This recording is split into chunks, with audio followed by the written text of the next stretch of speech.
Have you had ongoing gut problems and just can't seem to improve it? Do you feel like you're bloated and uncomfortable all the time? Do you often feel the urgency to rush to the bathroom? These are all signs and symptoms of irritable bowel syndrome, or IBS. Lots of people think that IBS is made up or it's just in your head, but trust me, it isn't. IBS is a very real condition and it impacts your everyday life. It used to impact my everyday life until I found a way to improve my symptoms and free myself from the ongoing worries of bowel troubles.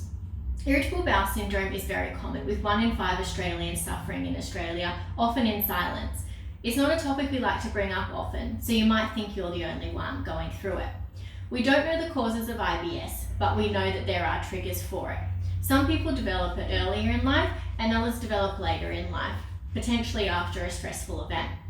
IBS is not a life-threatening condition, but it can often cause immense pain and discomfort for people in their everyday lives.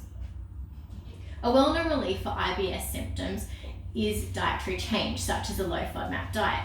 This has been shown to improve symptoms in up to 50 to 80% of people, with the level of improvement varying depending on the individual. FODMAPs, which are fermentable oligosaccharides, disaccharides, monosaccharides, and polyols, are carbohydrates or sugars that may be poorly absorbed in the small intestine, which leads to increased water being drawn into the gut, which can cause diarrhea in some people.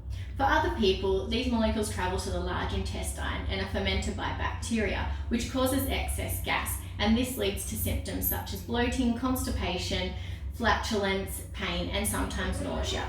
Some foods that are high in FODMAPs are things like pears, apples, garlic, onion, cauliflower, dairy foods, and others. There's a whole range of foods that you could be eating every single day that are triggering your symptoms. It's important that you don't just eliminate all FODMAP foods forever, because this can lead to nutritional deficiencies.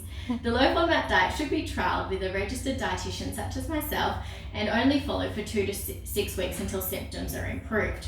After this elimination phase, it's important to start trialling the reintroduction of different foods to identify your trigger foods.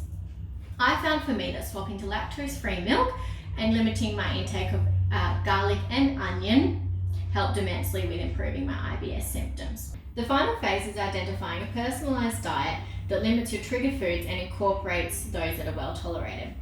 Tolerance to different FODMAPs can change over time, so you might like to reintroduce some of your trigger foods in a few months after your symptoms have settled down and are well controlled. It's important to identify whether it is IBS that you have or if there's something else causing your gut symptoms.